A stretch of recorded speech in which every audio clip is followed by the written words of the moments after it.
and to the republic for which it stands, one nation, under God, indivisible, with liberty and justice for all.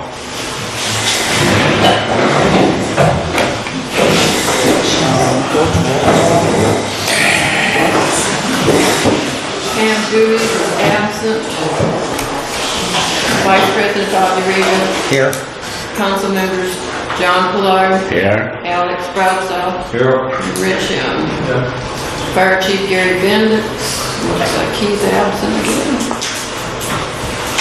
Police Chief Robert Sokolsky. Here. Park Board President Valley Miller.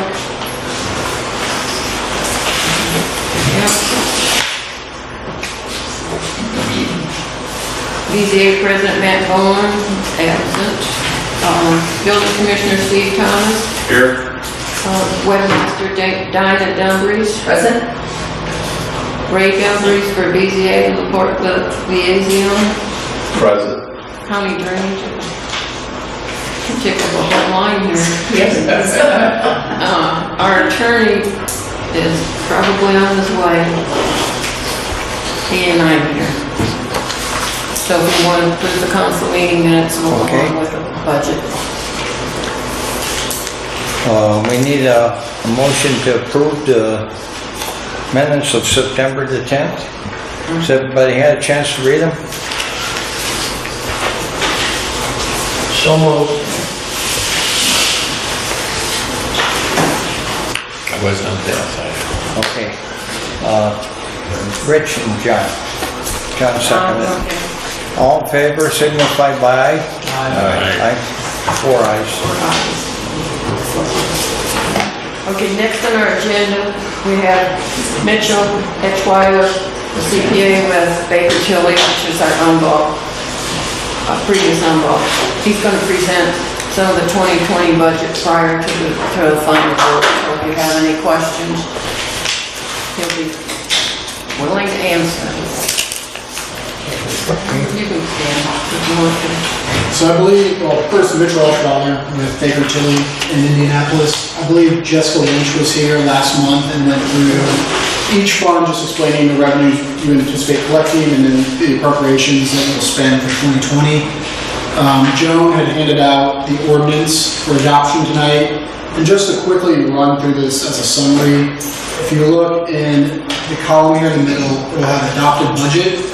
So that is the expenses that you anticipate for 2020. So just running through these, for the casino riverboat, you're adopting a budget of $139,000. The majority of that is going towards your DNR grant match at $75,000. In the rainy day fund, no budget for 2020. For the general fund, you are adopting a budget of $147,991.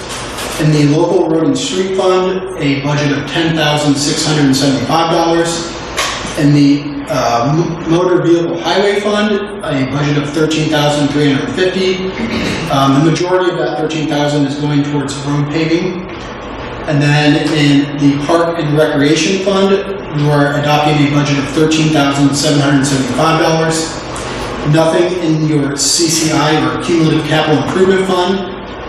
In your cumulative capital development fund, you're adopting a budget of $45,000, and in your economic development income tax CEDAT fund, a budget of $56,500. If you look at the last column, that'll show your adopted tax rate.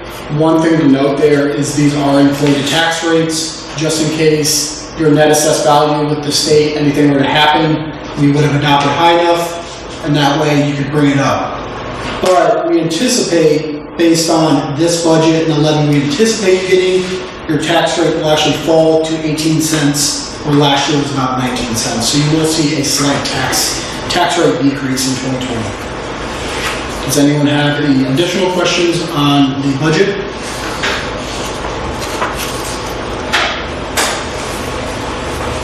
Well, I was wondering about park and recreation. That fund is already pretty well stocked, and I'm not sure whether the the park board will need to spend that much money. Have you gone to the park board meeting? That's my question.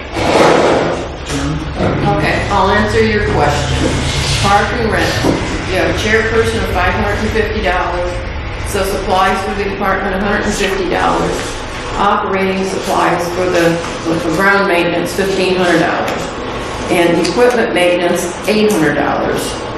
Mowing, $3,500. And water is $175. We put the beach pavilion back in there because we don't know what's going to happen next year as far as the beach being open, or whether we might want to put stairs in it if it's available. And then there's repairs and equipment. Either way, repair or equipment, $2,100. And then there's miscellaneous of $2,000, which gives you $14,000. All right, fine. But as you see, it says adopted $13,350. All right. No. So now, what isn't spent will stay in that fund. Some of that monies will be spent for the white ditch repairing, corridor restoration. All right. I believe that was about $9,000, and we pay half of that. Okay.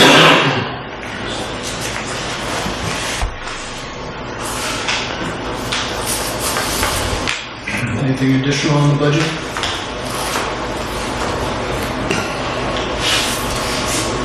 So now we vote for it with this form. Nobody else has any questions on it?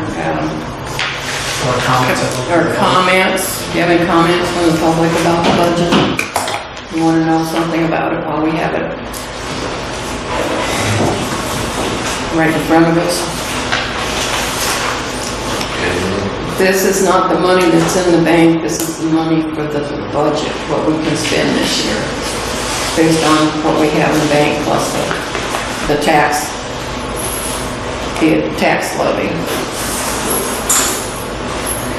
As you notice on the top one, it says casino riverboat, that is no tax dollars, that comes from the riverboat, totally from the riverboat. And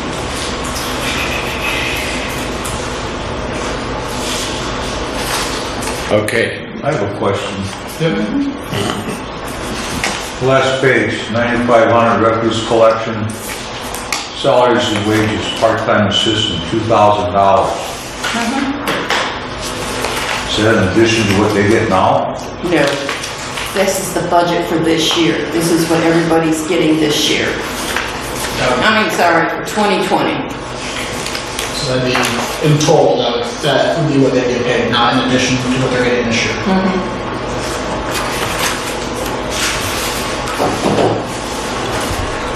And there's $5,000 in here for the community crossing grant administrator. And there's $5,000 in here for our building commissioner. I don't have the, You have it. oh, in there. I thought you had the, well, yeah. Yeah, it says budget 4B. I think that's in there.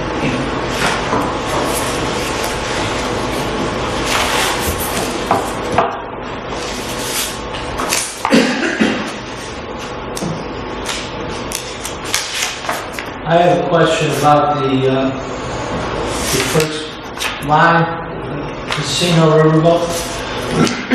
We use that money for lots of different things, right? Correct, we can use it for anything. Because usually when we need extra money for some of the paving or something, Most of it's been for paving.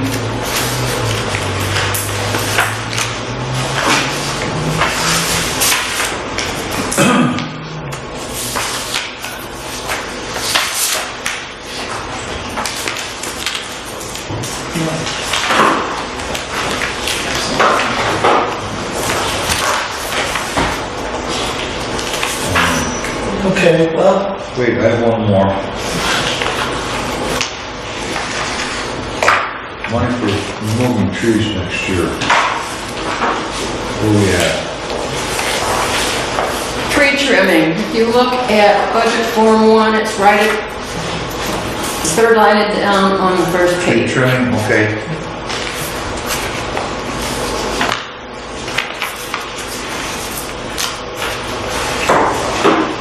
I thought I asked for $20,000 this time.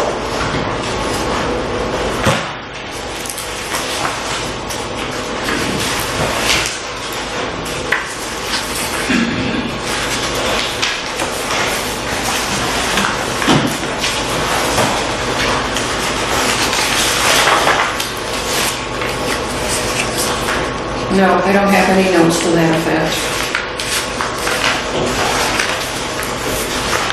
In the riverboat fund where you're having the tree trimming, your balances are being spent down. So at the end of 19, your ending cash was about 143,000. And with the budget of 139,000, you're looking to decrease that cash by 115,000. So the riverboat fund will only have about 28,000 at the end of 2020. That balance has been spent down, so that would, the additional 5,000 would spend it down.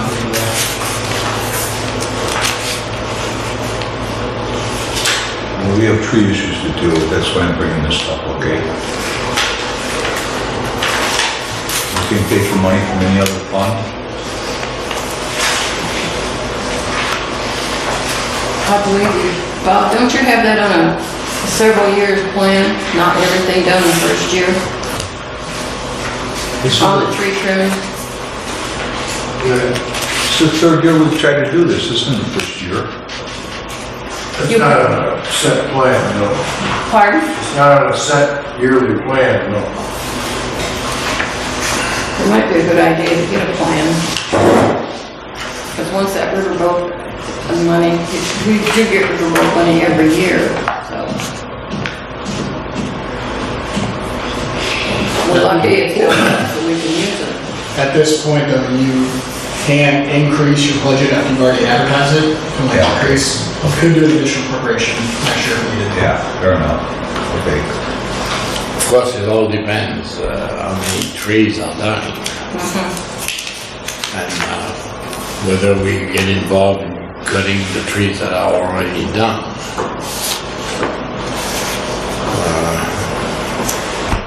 If they're already down, we don't need them for next year. No, but it would be nice to replant. Can replant. DNR will help you get the trees. Yeah. They're free. In fact, that is the last grant, the White Ditch corridor restoration, that is going to be restored.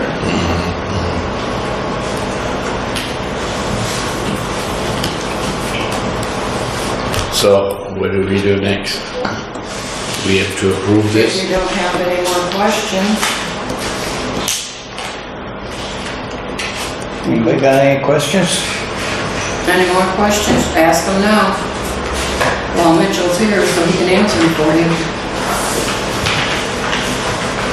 Bob? The mower that I submitted, is that in there or not in there, or why? It's not in there Why? because everything was submitted to the accountants before I received your request. I put that request out that we'll be doing a budget 2 months before we sat down with the council. If it's required, if the council approves it, later on it can be approved. We just need a fund to take it from. Bob, how much would that mower cost? I don't remember even what the quote was. About $26,000, and that's something that goes attached to the mower that we already have. That's because it's on the tractor, right? Yeah, it's on the tractor that we already have. One of those evidently that goes up in the air, from what I understand. I see. Maybe after the first of the year, you can submit your request and also why you need it and what you plan on doing with it, technically. That's what you do with a mower. That's not the point. That's not the point. You're right, that's the point. We need something that You might as well. Yeah, right here. I got the bid right here.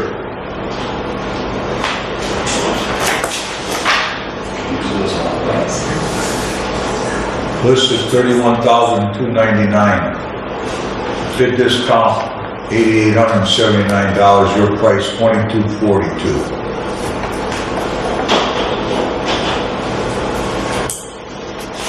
That's the bid he got.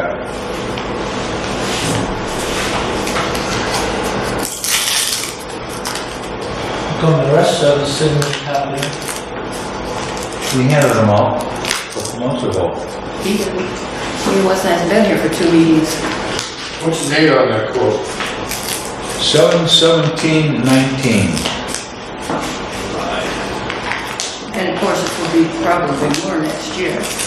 I would suggest you wait till next year, and by that time we'll know what's been spent this year. To see if all Riverboat and all the, or what's left in Riverboat and what's also left in the tower, to decide where we're taking that money from if you do want to approve it. John, do you have a copy of this quote? No. Bob, do you? Yeah. I keep everything I know in you, a folder. I don't have it. It is. You said I got a copy. We handed them out. Well, I was here, so I don't remember. That was at that meeting no, the meeting afterwards. in August? Which meeting was But it? I got the meetings, I mean, the information in the email. I made my own copy. I do have it then. If it's in August, I was looking in July.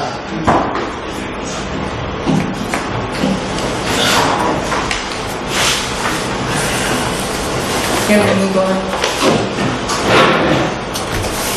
Yeah, I make a motion that we accept the budget for 2020. I second it. John seconded. Okay. All in favor? Aye. Aye. Alex? Nay. Nay? 3 ayes, 1 nay.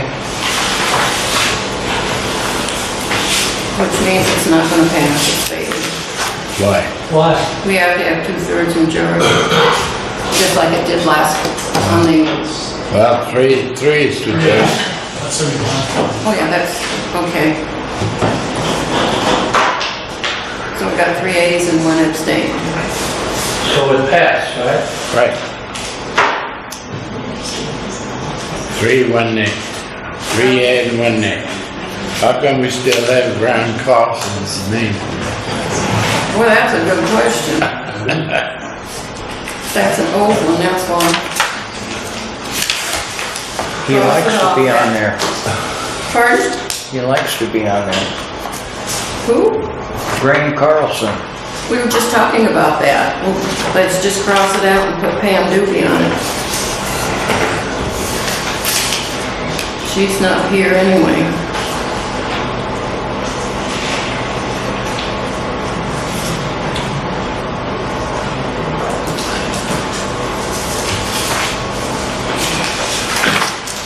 Well, she's not here, so absent. Correct. Yeah, I got the whole thing done.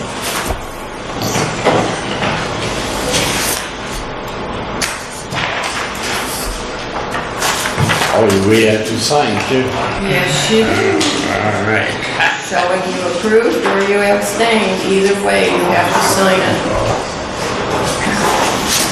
Mark your eye also.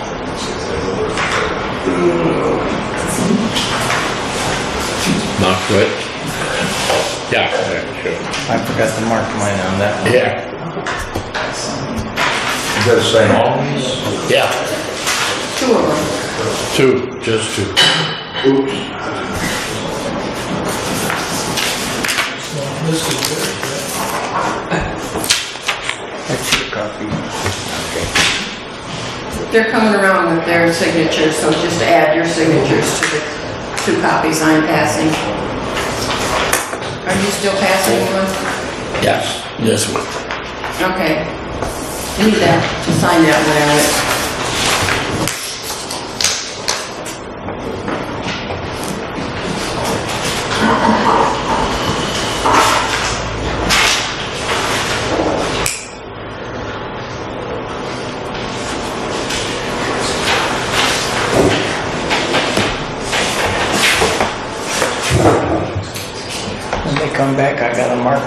I on mine. Oh, you didn't do that? First one, yeah. Okay, they're still be coming back. John.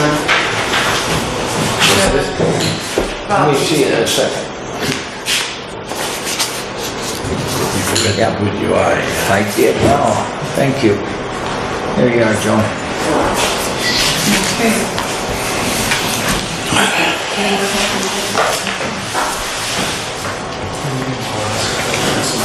Pardon?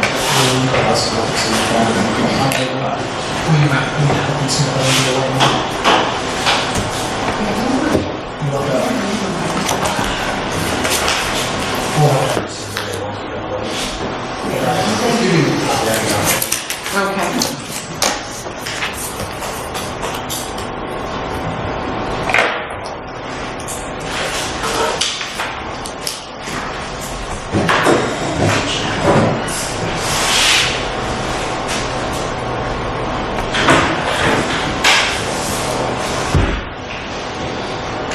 Mr. Schweiler, you gotta drive all the way to Indy back? I do.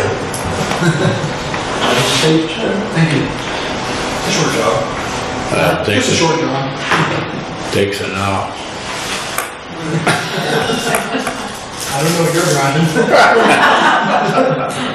He hitches a ride on a broomstick.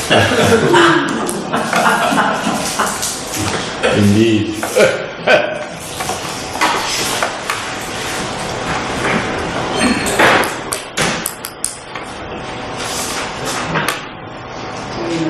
Sitting on the wait. Thanks. Take care, everyone. Thank you. Thank you. Safe trip. Yeah, have a safe trip back. Joan, if you're ready, we'll go to the You'll be in. September additional claims then.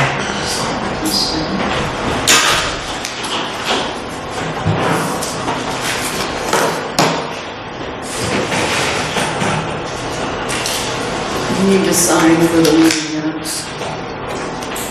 You have to cross off Pam and put your name on there.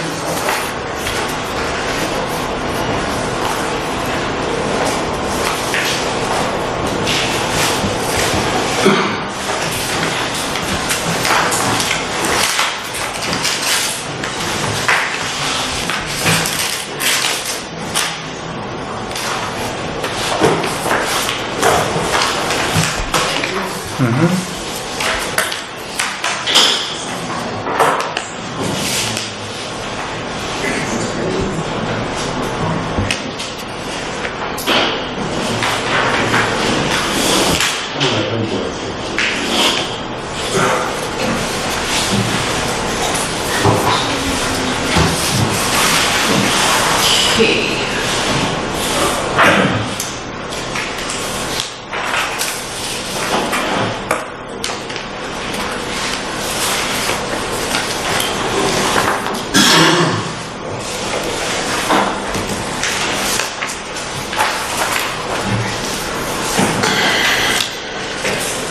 Okay, the additional vouchers for September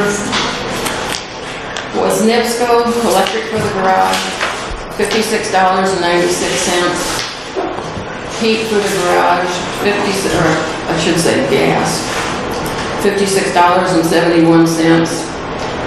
Electricity for the street lights, $32.45. And telephone and fax, $107.04. And Beacon Insurance, there was a balance on the liability insurance of $447.20 for a grand total of $700.36. Okay, I move that we accept the additional bills here from September. Second. Rich and Alex. All in favor? I'm sorry. Oh, good. All in favor? Aye. Aye, 4 ayes. Joan, is there a reason on the agenda? That says July? No. Yeah. No. So it just should say September. No, it says it ahead of that, September. Yeah. Should be 2019. Pardon?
Okay, the October vouchers.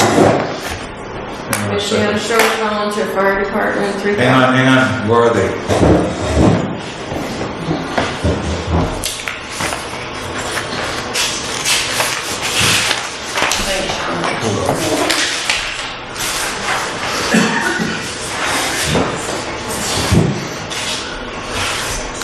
Okay.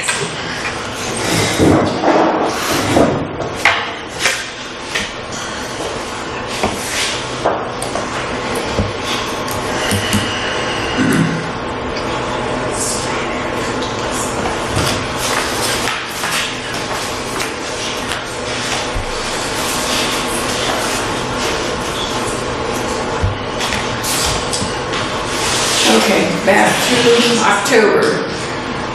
Michiana Shores Volunteer Fire Department for the riverboat, comes out the riverboat fund. For October, $3,386.33. Fire Department for rental for October, $105. Long Beach Police for police protection, $4,597. Republic Services, $3,667.20. Access Support County, $500 for fourth quarter taping, videotaping. Grounds Guys, mowing, creek bank, $500. Tree removal from creek and walkway, $300.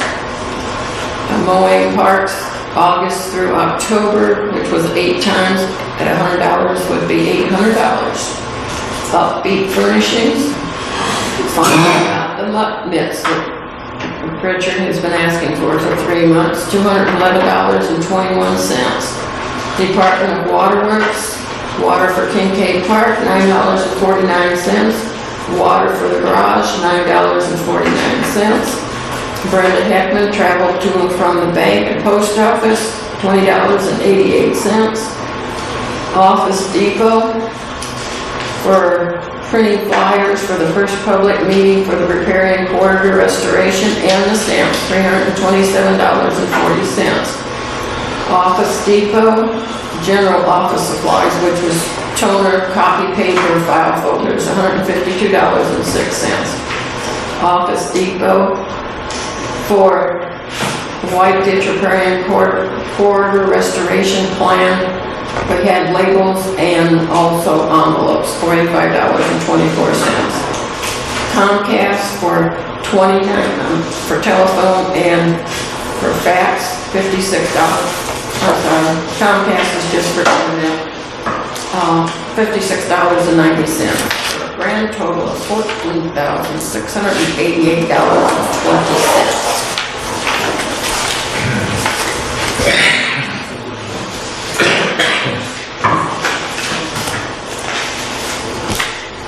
Can I move, if there are no questions, I move that we accept the October vouchers as printed. Second. Rich and John.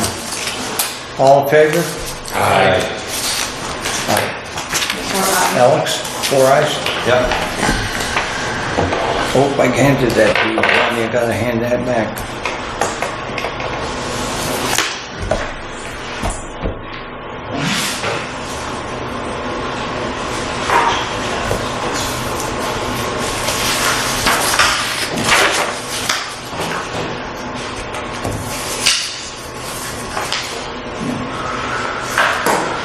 There you go.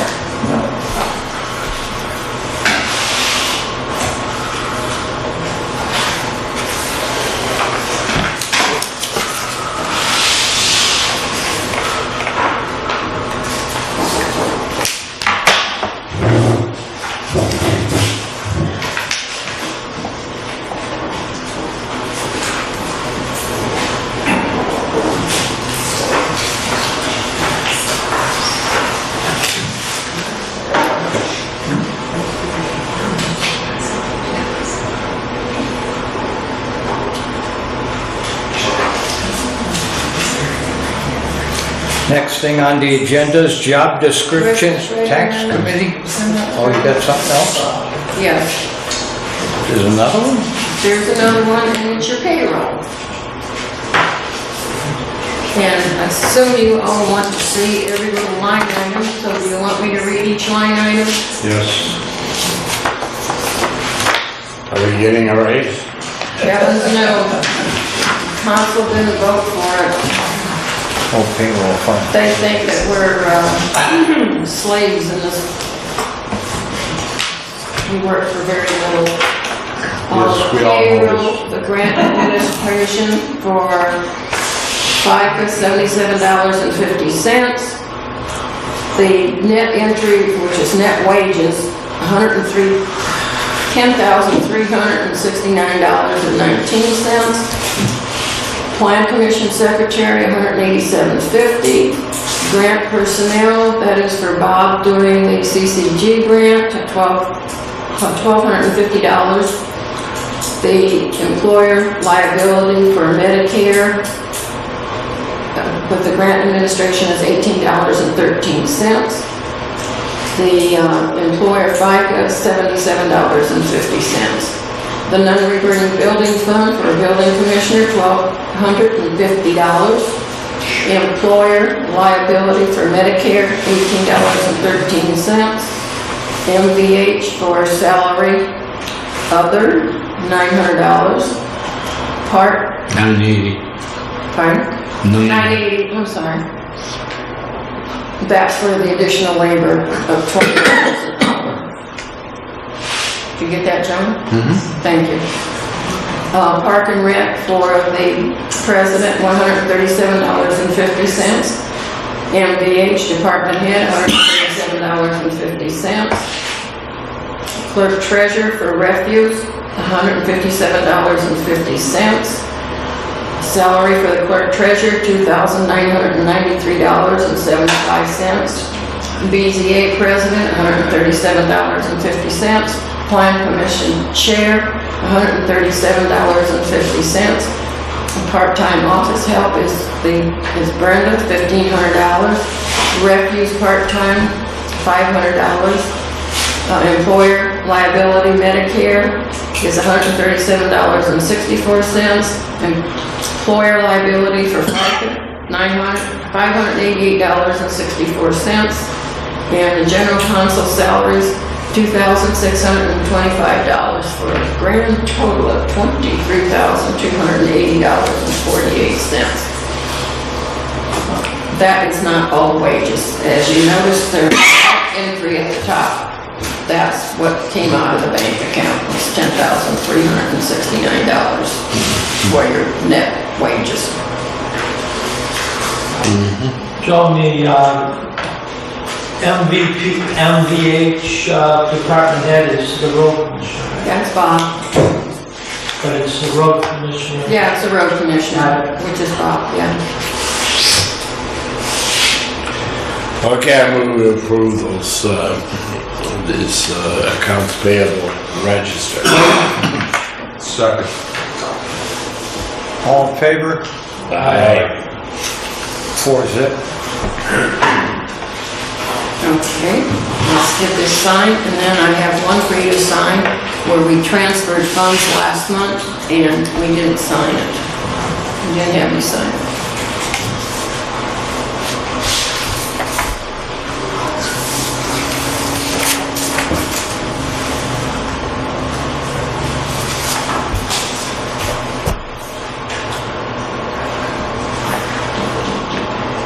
I'm sorry. I looked at the wrong one. You did sign it. Sorry, guys. Save your autograph for the next meeting.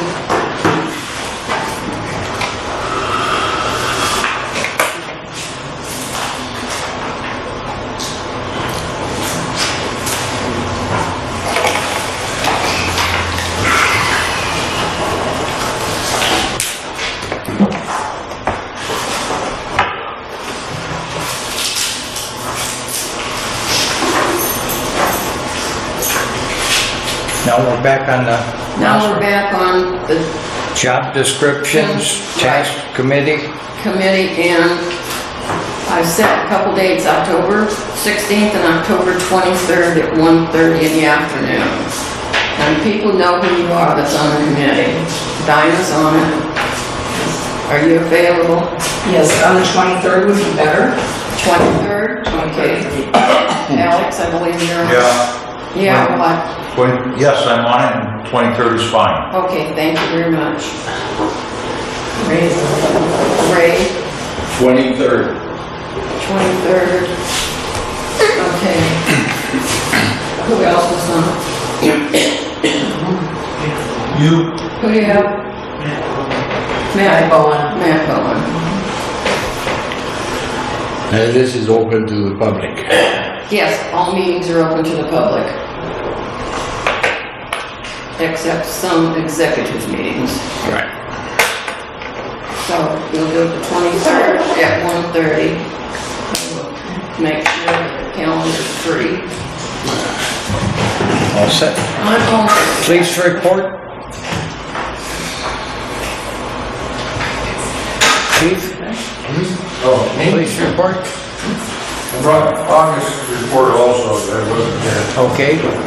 August, total dispatch calls of 261, 49 walk-ins, we drove 2,450 miles.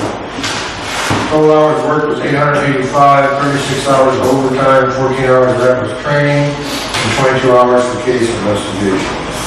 Part-time officers worked 2, and reserves worked 103. Michiana Shores were 6 traffic stops, written warning, 5 verbal warnings, 6 parking citations. You took parking citation?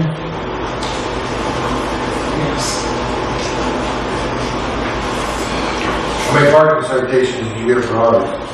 No. You gave out 2 parking citations, right? It says 6 here, I don't know. It would be nice to get those. Contract time's coming up. 2 suspicious subjects were checked, 1 courtesy service, 3 ordinance violations were checked, 3 alarms were removed. There were 2 damage reports to Michiana Shores in August. September, total dispatch calls was 197. We were walking in the station was 48, we drove 4,012 miles. Hours worked was 908, 18 hours of that overtime for training in court. Part-time officers worked 156 hours, that was for shift coverage and for court. Reserve officers worked 14. There were 14 traffic stops, 1 citation, 2 written warnings, 1 verbal warning. 4 suspicious subjects were checked, 1 suspicious vehicle, 1 courtesy service, 3 ordinance violations were checked, 2 alarms were removed. On the reports, there was 1 domestic dispute, there was 1 firearms discharge where we dispatched a deer, 1 overdose investigation which wound up in arrest of subject to narcotics, 1 information report for a welfare check, and 1 unattended death investigation. Okay. We don't have the fire report. Hey, I have a question. Go ahead, Chief. Chief, what's the law say on violating or stealing election signs? It's theft. So they're not supposed to do it? No. Not steal them or manual them? Correct. Thank you.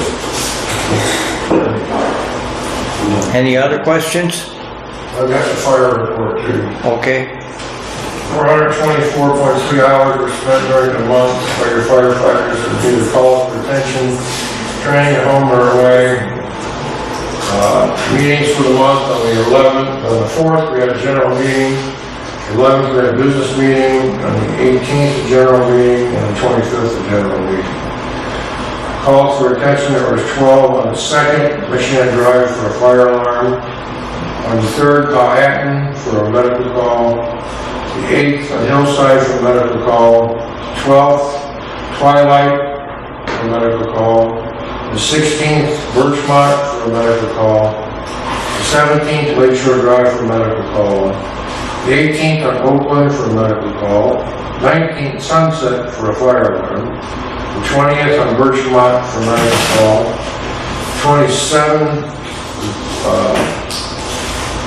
Mutual Aid in Buffalo City for their structure fire at the hotel.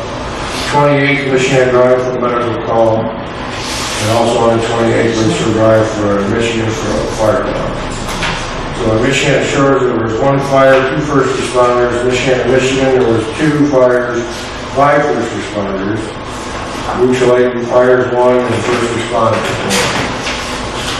Special notes, the fire department is having a pancake breakfast on October 13th. They'll be serving pancake sausage and eggs from 7 a.m. to 12 noon. Please come and enjoy a meeting and your neighbors at the breakfast. Very good. Okay, thank you. Building Commissioner, Steve Thomas. I've only got 2 things. The last meeting, we approved a permit for Joe Cordero to put an addition on his home. And Smith Construction is doing a deck on Michiana Drive. I don't have the address for you, all those handy. Kind of rushing to get here after work. Okay. So. Question, Steve. Question. You got a building permit request for 402L40 for a roof job? I did not. Bob, are you doing a roof job? Nope. You make it I am clear? getting bids. Oh, I'm asking. I am getting bids for the roof. When I get them, then we'll get the permit. Okay, that's fine. Somebody asked me about it, Okay. I'm asking here. All right. Did you have an ordinance complaint on a home? On Groveland? Refresh my memory if you already know something. 400 block of Groveland, also needs repair? Not Complaint? to the best of my recollection, but It's not an official complaint. oh, yeah, no. It's not an official complaint. I had a I phone told call. them they had to put it in writing as to all I have what right- they want. Okay. All I have right now is just a phone call. Just Okay. going back and forth. Okay. Any other questions for the building commissioner? Where's the house on Michiana Drive, where are you talking about? Up the hill over there? Bruce Smith's, Who? Bruce Smith, the big house that, That's on the lake. no, his old house. Oh, yeah. Top of this. Okay, I saw a crew there the other day, I wondered, and they got a permit, right? Okay, I didn't see it. Okay, Yep, no, he called me last week and asked about what he had to do about getting a permit, very forthcoming, and okay, cool. It just wasn't visible. Brenda, did we ever get the square footage on that one we asked? We asked for square footage on one of them so we could process a check and give him a hard card. Was that the one in Michiana? I believe that's the same one. We need the square footage on it. That's a new ruling from SBOA. So we need to change that under. Right, we do need to change that. Which I think we'll have to go through the planning commission in order to work on That's that. true. They have a meeting coming up next month, Yeah. November. Dolly's not here, so I don't think we have a report for her. We do? We do have a little. Okay. The park board meeting took place September 23rd here in the firehouse meetings room. 2 things to report on. Discussion took place about the potential addition of a new pickleball court at Kincaid Park. This would extend the existing tennis court to one side and the other, making a pickleball court on each side of the existing tennis court. Nothing was decided at this time, no. Second issue was Tyler Marshall, the young man who originally painted the wood road sign, road map, to display close to the fire station garage, has agreed to repaint the sign, saying that it would not be too difficult a job. We will ask the road commissioner for updates to the road map of the town before he ever begins his work. Any questions for the park board? Just a correction, it's not the fire station garage, it's the town. Oh, the town garage, thank you. Eddie's garage. Road Commissioner, Mr. Silkowski. Several trees down throughout the month. Nothing else really to report. Community Crossings grant is in a standstill until Ryder gets here and pays. So, Will it be this year? it has to be this year. Okay. Anything on the community crossing grant? That's what we're That's what discussing. we're talking about. All right. And we'll go, any questions for the building or road commissioner? Okay, Rich Young, Plan Commission? Actually, tree removal. Oh, tree removal, I'm sorry. Yeah, it's for tree removal. Tree removal. Okay, we still have a problem, I think.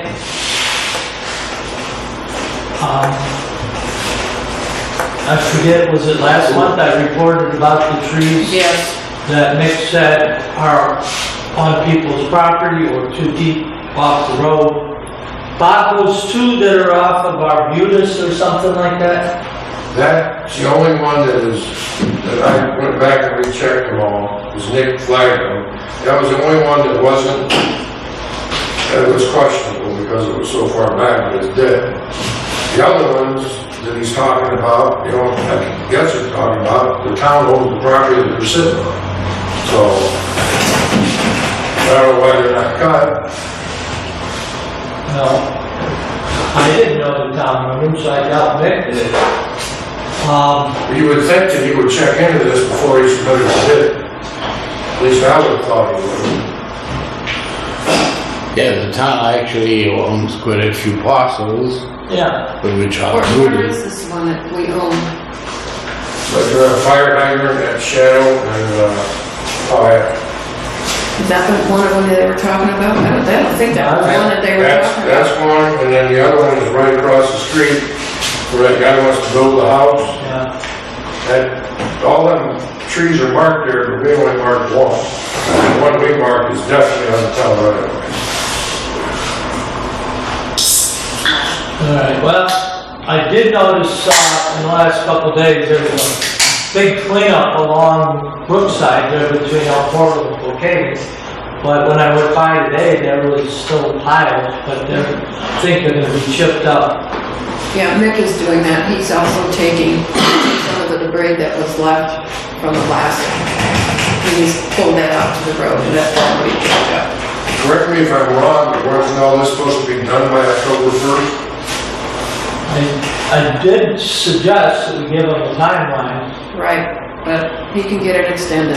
You can extend it if you want to. Anybody can request an extension of the contract. Yeah, we have to approve it, don't we? Yes, you do. Why would you not approve it? He's working on it. Getting back to the one on Arbutus, all I see there is a yellow. That was the mark of the big tree that's dead next to it. Huh? There's a big tree that's next to where that flag is at. He couldn't wrap it around that big tree, so he put it there. And I didn't see any others tagged in it, but I'm sure they were. That's where the big dead one is right there. Yeah, that one I see, but it's just hanging in a branch. Alright, Is that on town property? No, Okay, that one will probably have to have a letter sent to him, unless it's ours. I don't know. I looked it up and I can't remember who the owner is now. Well, Ellis, I think. oh, Rallis. Yeah, Rallis owns quite a bit into there. Okay. Okay, I'll go right on to the Planning Commission. We met last Tuesday, I think for second time we had all 7 members there. One of the first things we had to do was come up with an address, which is the obligation of the Planning Commission for an address for a proposed house. As many of the people know, our house is being proposed to be built, what is that, Shadow and Powhatan? And there's been some issues, and we have been waiting for Mr. Gunning to get back to us partly, but we did come up with an address, so I can assume that there's potential builder or owner is gonna come back at our next meeting with his plans. Steve mentioned the other one, we did approve or pre-approve for him to give a permit for a house right on Oakdale on the right, or on the east side of El Porter. And we approved that, no problem. We did discuss a copy of an ordinance about unsafe houses, or for the town to be able to condemn houses. It's a very lengthy copy of another town's proposal or ordinance. So we pretty much agreed that if our lawyer is recommending this, that it's probably fine for us, but we didn't do anything. And then we looked over this checklist we have, and we pretty much agreed we'll use that. If people are gonna build a new house or big addition, it's kind of a check-off list, but it's nothing official. So the next meeting will be November 5th, Tuesday, first Tuesday. That's election day, can you still do it? Elections are usually over 7, right? Election what? Over at 7, 6. 6, 6, they usually are out here pretty quick. What time are they out here, Joe? The meeting, the actual election closes at 6.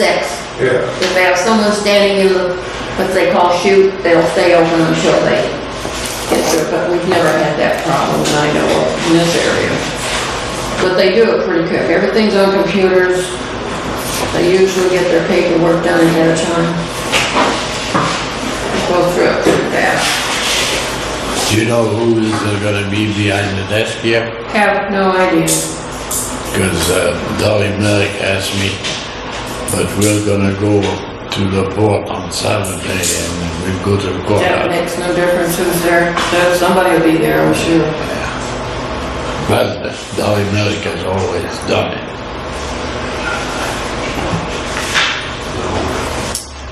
All right, BZA. Ray, do you have something from BZA? The next meeting is November 21st, and as of right now, as far as I know, there's no one on the agenda. White Ditch? White Ditch, a LaPorte County Drainage Board meeting was held this afternoon. Nothing that pertains to us was on the agenda. And just for people's information, the tree that was in the ditch close to El Portal, between Brookhaven and El Portal, was removed yesterday by the drainage board, one of the companies that bid on it. Okay. Website, Diana? Diana? All right, website. First of all, I need to announce to everyone that we've been having problems with the website with regards to entering information and having it stay or be in the appropriate places. So I've been dealing with the company, which was JM2 Web Designers, and they are currently called Business Yeti. And we've had some issues, literally, with, the dates disappeared for all the events, the dates came back, now they're all listed with, I think, October 31st on them of this year. So I am posting the news in the section right there on the homepage, everything is being posted, but you've got to scroll down to read everything. I've got all the new dates in there and anything that's taking place. So they keep promising that this will be taken care of. As a matter of fact, some of it was taken care of. So we were able to post the list of candidates and voting information and so forth, but they were posted to the agendas and minutes page rather than being posted to the news and public notices. So as I'm working from home and doing this, something is happening, and it reaches out and it's going to a different place. So I'm working together with them trying to figure this out. They assure me that everything will be just fine, but and it probably will be. I'm sure that's going to take place. So I think, what is it? All the information is on. Okay, that's it. Okay. Brings us to resolution and ordinances. Attorney Gunny? What is listed on the agenda is the capitalization policy ordinance, number 2019. I believe it's actually titled as the fixed asset policy, to be known as the capital asset. That is on the second reading.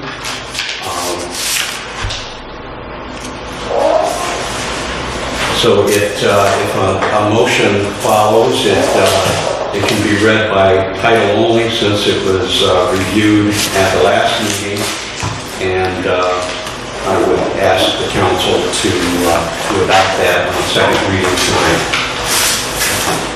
Councilman Clark, did you get a copy of that? I was not here.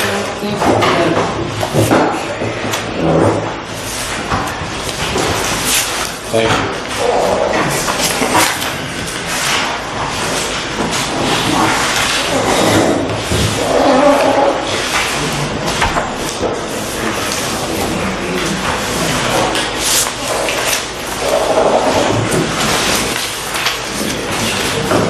So all it needs to be read is by title at this point.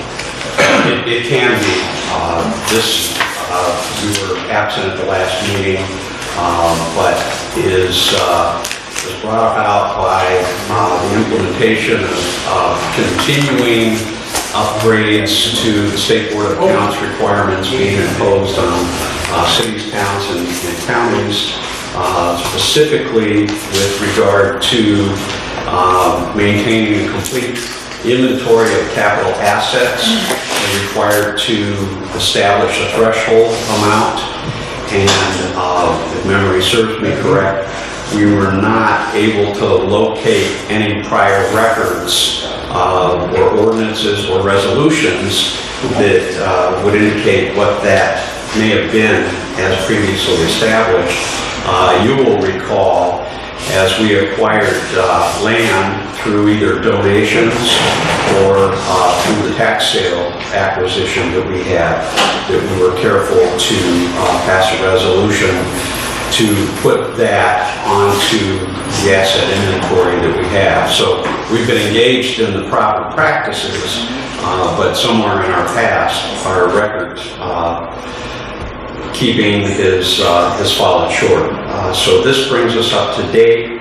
It actually allows us to comply with the new Indiana State Board of Accounts Governmental Accounting Standards Board Statement number 34, and that's referenced in the prefatory paragraph that starts with the words, in order for the town to maintain this system, we're enacting this ordinance.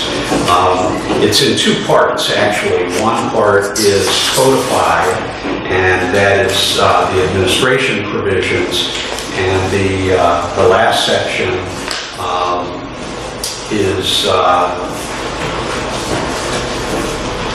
is a non-code provision that's found in section 3 on the second page. And that calls for us to use our memories. It has a provision for utilities. It says, if or when the town takes ownership, possession, or control of the Skrulovitz sewer line, system, or appurtenances, it and any other such infrastructure, system, or utility shall be included and added to the capital assets record or inventory, regardless of valuation, and such town shall follow the applicable guidelines for utilities of the Indiana State Board of Accounts. And then the intention statement is to comply with the guidance and instructions of the State Board of Accounts. There's probably about 40 pages of accounting guidelines that exist in the town manual, the city and town manual, and in the backlog of guidances issued by the State Board of Accounts. Those are in essence adopted by reference by this ordinance. The capitalization threshold is in section 2, and that's in the middle of the second page, and the threshold for reported assets shall be $5,000. There's also a provision with regard to certain electrical instrumentation such as computers and photocopy machines and that sort of thing. Otherwise, that becomes the cutoff for mandatory listing in the inventory. As a practical matter, we don't have department heads and staffs that have offices and have mechanisms to keep individual records for the smaller items. But theoretically, all items that are purchased by the town belong to the town until ultimately released. Well, So I need a motion to adopt the resolution. well, first it needs to be read by title, and I'll do that. Town of Michiana Shores, Indiana, ordinance 2019-05. An ordinance codifying a fixed asset policy to be known as the capital assets policy of the town of Michiana Shores, Indiana. Need a second to the motion? Did you make a motion? Who made a motion? You read the I thought you You just made the read the motion. title. You read it by title. All right, I'll make them. Oh, you wanna make I'll them? make a motion to adopt. Okay. Need a second? I'm sorry. Rich? Mr. All Chairman, in favor? before you vote, I would respectfully request that you give any citizenry the opportunity to ask questions. Okay. Are there any questions on this? Okay. All in favor? Aye. 4 ayes. Okay. As you know, I've been working on an E-Verify ordinance. That is a provision that is actually mandated by state law. That's already been in effect for years. I want to put it into a codified form along with the anti-Iranian dealing requirements of purchases and acquisitions. There's a total of 3 different sets of statutes. 2 of them are found in the same location in the Indiana Code. The 3rd is found in a completely different section outside and away from Title 36, the state and local government codes. And I'm trying to coordinate those 3 different statutes into one codified version, so we'll only have one penalty and enforcement section, because the enforcement and penalty provisions for all 3 of those state laws are applicable to all 3, even though they're in remote sections. So I haven't completed that task, but that is still pending. I'll issue this as a second copy. Thank you. And I thought I'd left the original 2 here. That's the one I just printed. All right, so that would complete then what I have. If there's any other ordinances or resolutions to come forward. As you know, there were questions raised, maybe you're going to cover this in the report coming up, about the sign ordinance with the election. And they're requesting an amendment or? No, the clarification of how many signs are legal. It says 7. Well, What you signed last? some people are interpreting that as 7 on their own property. Doesn't say. Well, the way it is, it's a letter 1, a number 1 under letter B, the way it was written. So one would assume it refers to letter B, and in letter B it talks about the homeowner. Like I said, we're looking for a clarification. Are you suggesting that the limit is 7 signs for the entire town? Yes. That's what some people are wondering, or is it 7 on the Thanks. property? I read it as no more than 7 maximum on a piece of real estate. So they could have unlimited signs throughout the town. Correct, correct. Got me looking. If you limited it to only 7 for Michigan City. Well, that's a much bigger town. Yeah. Okay. Any other questions on that now? All set? I just Great. want to add to it and ask for legal. Indiana, isn't there an Indiana law that says 60 days before election, all previous ordinances are null and void when it comes to elections? I don't understand your question. It's more of a statement, question mark. Looking up on the Indiana ordinances regarding signs, political signs, election signs. Isn't there one, an Indiana ordinance law that says 60 days before an election, if any town had any kind of limits on various signs, they're not in effect for 60 days before the election?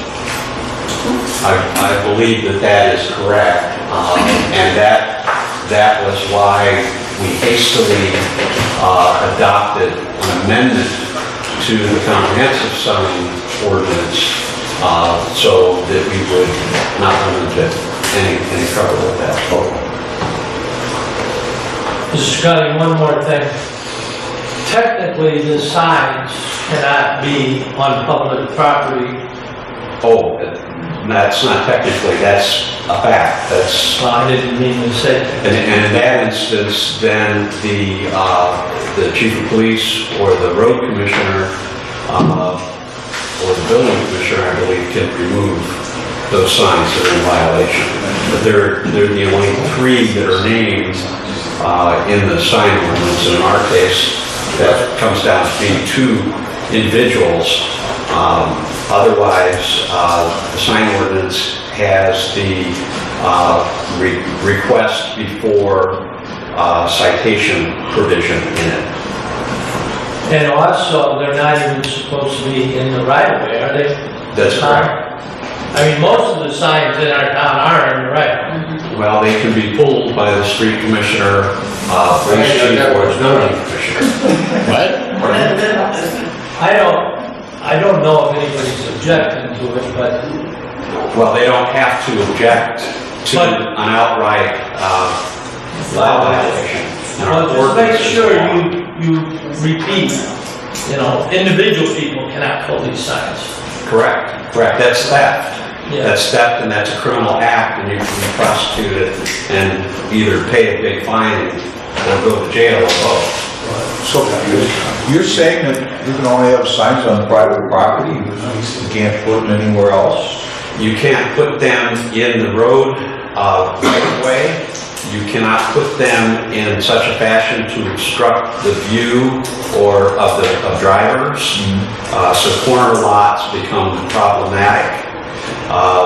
Those can be removed. That's a violation of the law, and so those can be removed.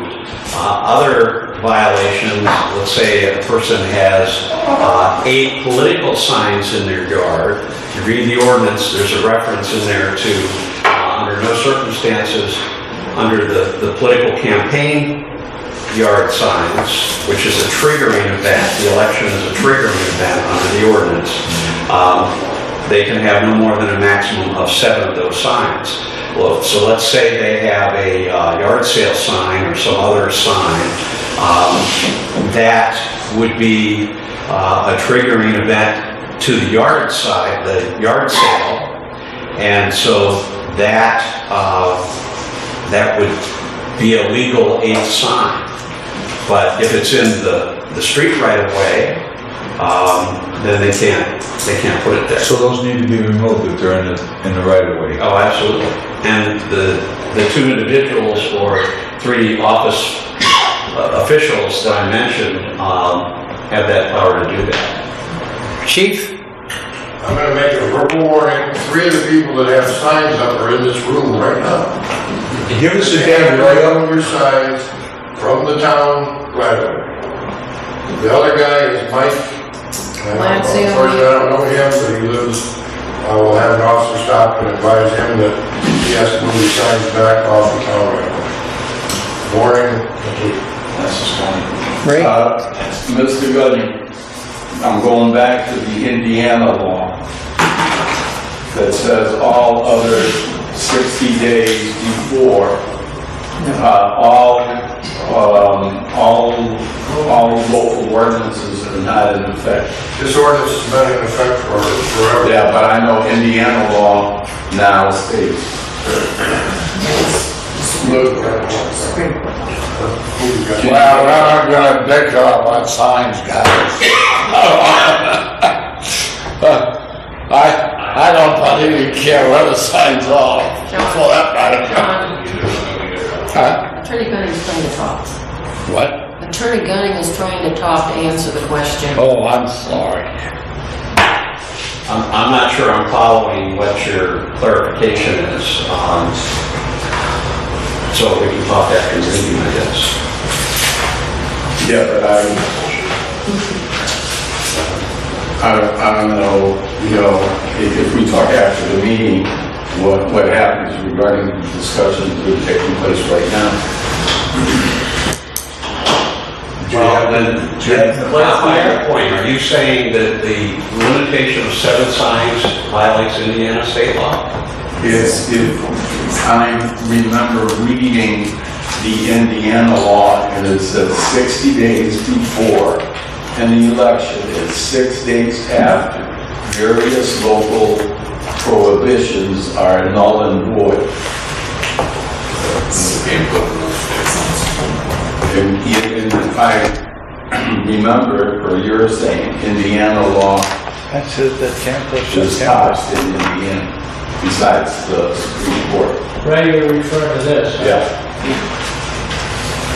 You go out here at Mount 12, and there's signs all over, up and down both sides from Michigan City. In the public right of way.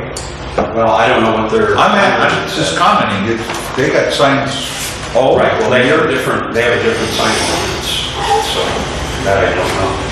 Mr. President, you want me to read this? Please, sure, please. I started.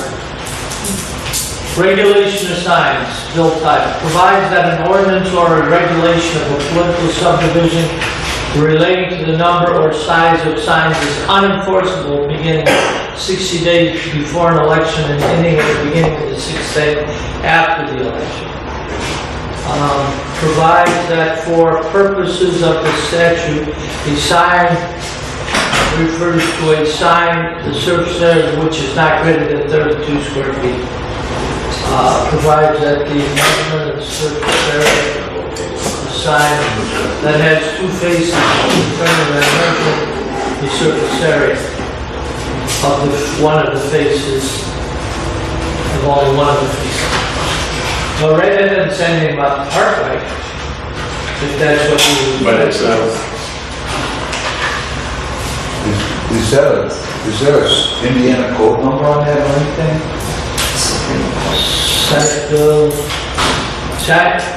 It does say prior to... I want Mr. Vaughn to have it, he can hold it up. Well, you're not giving away my paper. No, I'm just trying to stop you. Hey, I'll return take it easy. Take it easy.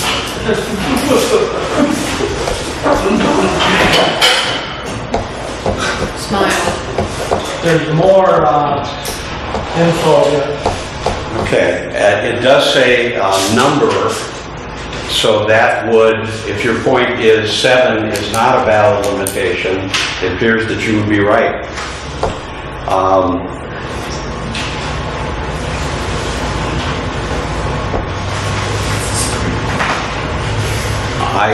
I read this and thought this was applicable 60 days before, so I thought the timing rule is what our original new sign code provided for 30 days. So I was aware of this, or became aware of it, and I was focused on the 60 days as being what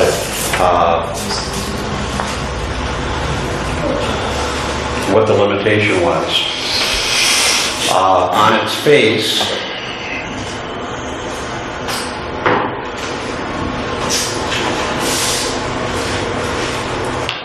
then I guess the limitation on 7 would not be enforceable.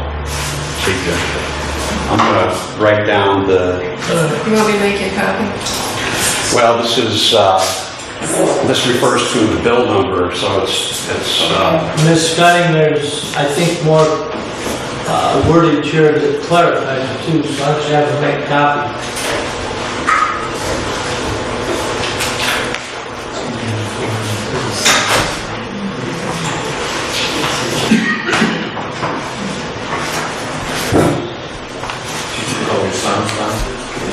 Go ahead. So if I understand this correctly, if the marshal tried to remove a sign, he could actually go to jail?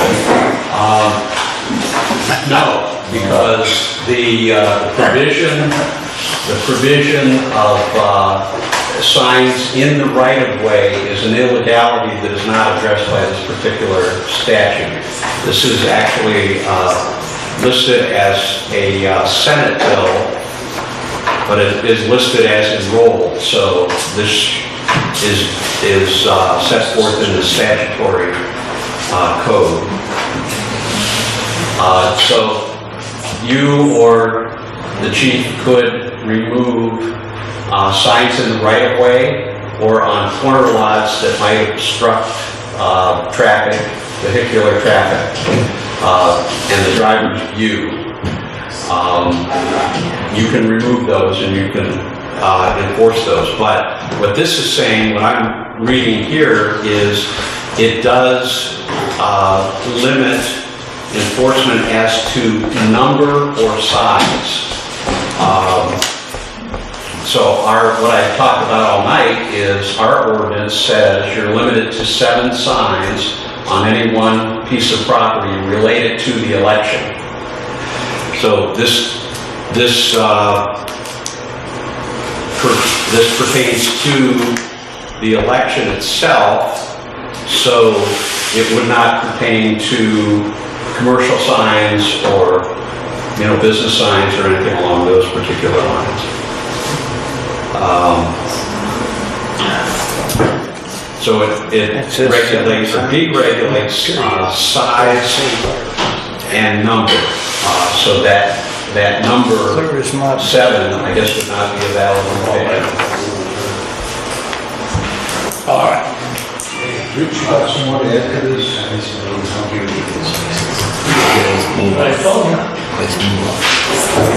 This ordinance doesn't say on one property. I'm sorry? That doesn't say on one property. Well, that just amends that one section, but if you read the entire page of the replacement ordinance, you'll see that fits in.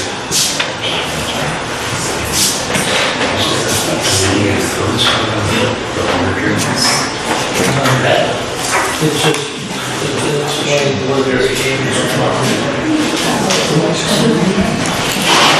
Gotta have the rest of the stuff.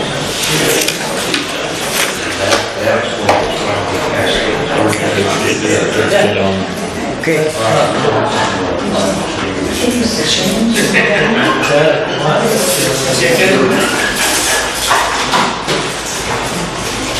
Any other questions on the signs? Let me clarify this, please. So since, Yeah, what I just stated is reinforced in this article or statement. It says the new Senate Enrolled Act 348 came on July 1st, 2017, says that for a 60-day period before and a 6-day period after an election, sign rules relating to the number or the size of the signs are unenforceable. There is an exception for signs that pose a public safety hazard. So that would be the right-of-way signs. They're deemed, first of all, not to be on the individual private property, although it's part of their real estate and their lot in their ownership description, but the town has a right-of-way on the shoulder of the road. Whether it's standard throughout the town or not, but there's usually like a 10 feet right-of-way on the side of each road. In some places it's larger, and in some places it's smaller. That's accepted out here. There's an exception for signs that pose a public safety hazard. Those are classified as having a public safety hazard if they're on the right-of-way or they're at a quarter intersection that interferes with the sight of a motorist. For example, at a four-way stop, if somebody comes up and they can't see another vehicle stop or approaching the stop sign because of the campaign sign in the way, that would pose the public safety hazard. We got the point. Let's move on. Okay, And I apologize for that oversight. On the We still number, have this issue, don't we, of signs in the right of way? And since the chief is right, most of the people who have these signs are right here in this room. They need to get them just backed up. A lot of the signs are, I imagine, supporters or friends, so that shouldn't be too hard to do. So give them a few days to do that, and then Okay. no, you need to be careful not to destroy the signs and either, place them What if I don't like it first? here in town property so that they can be retrieved, but you are empowered to remove those. If anyone else removes them, again, that's theft. People can't deem that the sign is in the right-of-way, in their opinion, and remove it because they're not empowered to remove it. The only two people that are empowered to remove it are the individuals that carry those three titles. okay. All right, grants?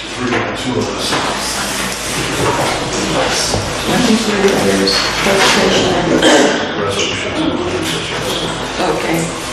On the grants, the White Ditch Bank stabilization, that is from Oakdale to the, I guess you call it southwest town boundary. As explained last month, we did an RFP, and the RFP, Christopher Burke was chosen to do the engineering work.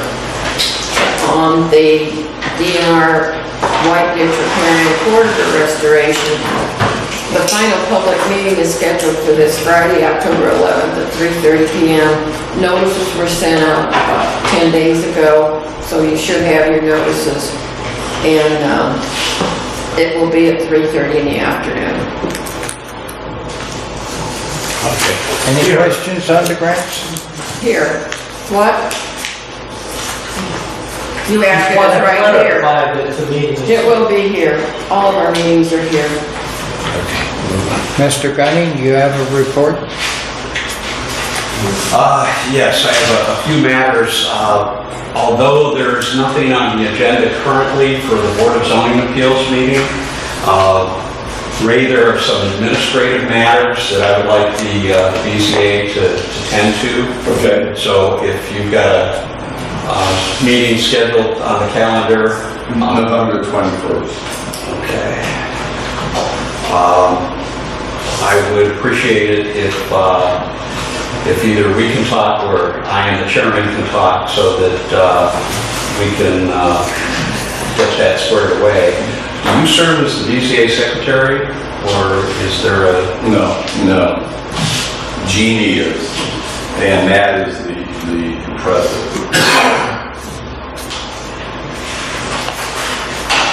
Do you want me to pass this on to Matt, or are you going to Yes, contact him? if you would. I'll try to do both. I have one item to report. Tonight's chairman at a prior meeting had alleged that at 220 Pokagon Drive, there is a sign ordinance violation or signs that violate the town's ordinance. We discussed last time that because the sign ordinance is so new and we're still kind of working the bugs out of it, that we would try to give notice. The ordinance has a enforcement procedure that requires the issuance of a notification with a request to the owner to remove violating or offending signs. If they do not remove the sign as requested, then they can be subject to a citation being issued through the police department, or if it's a real egregious situation, then we can file suit directly to perhaps seek an injunction if that is necessary. But what we discussed last time was that since the recodification of the sign ordinance and the replacement of the sign ordinance, wholesale replacement, is so new, and I know we also talked about posting it on the website, but if the website's not cooperating and receiving new material, we'll have to address that at a future point in time. It was indicated that we should probably send warning signs to violators. Under the new procedure, the sign ordinance talks about triggering events.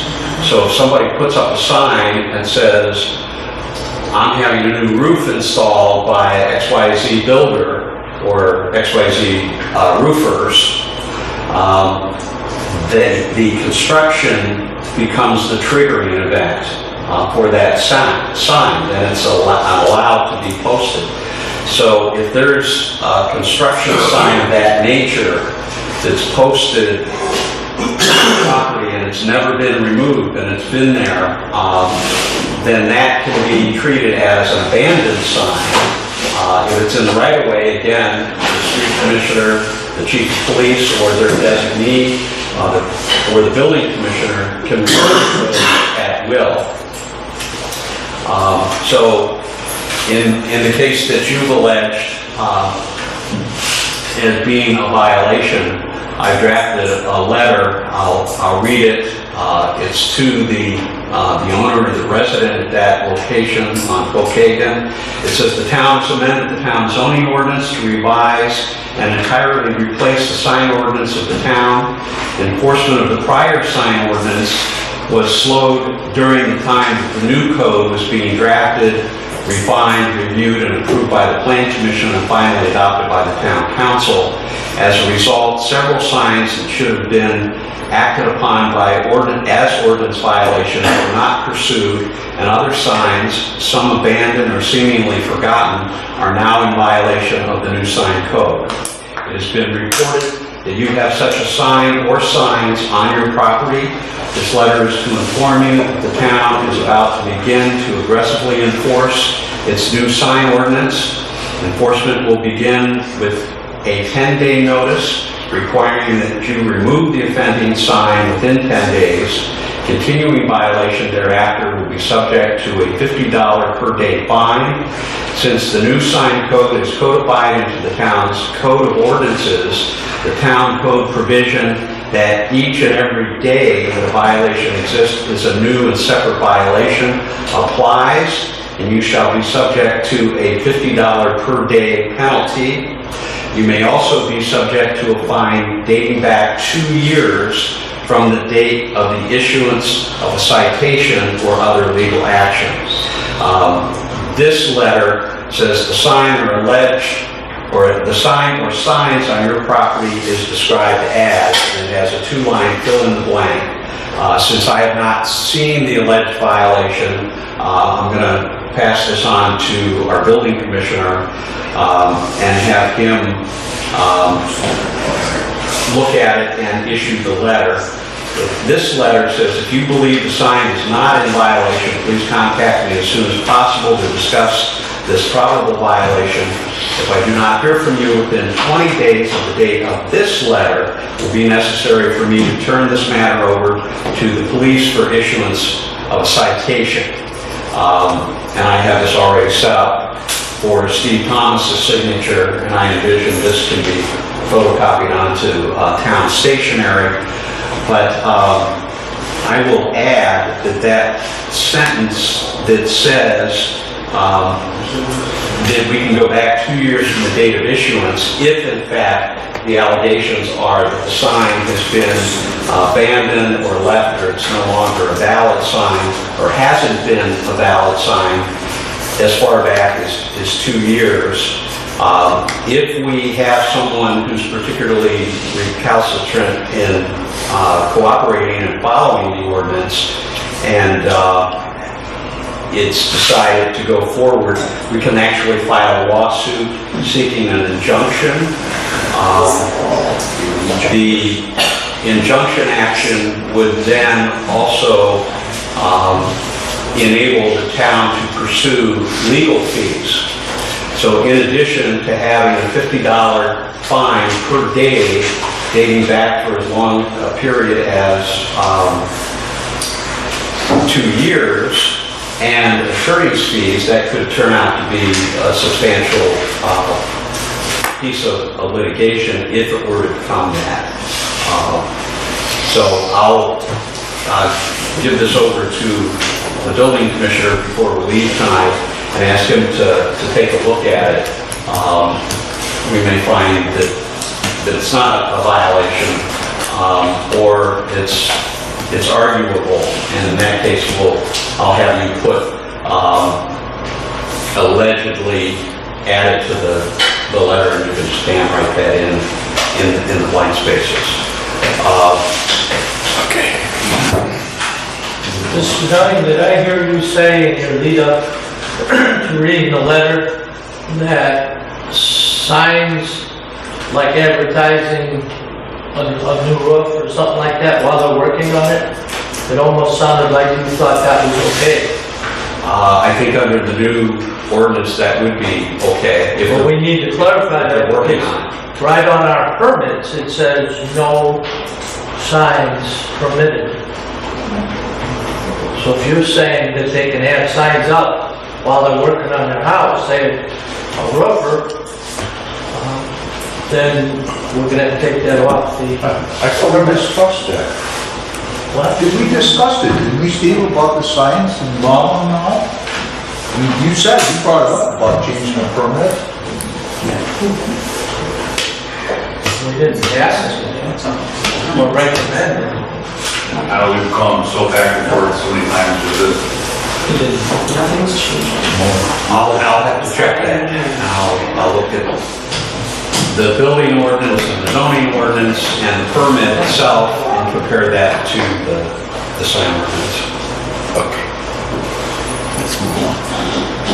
Anything else? No.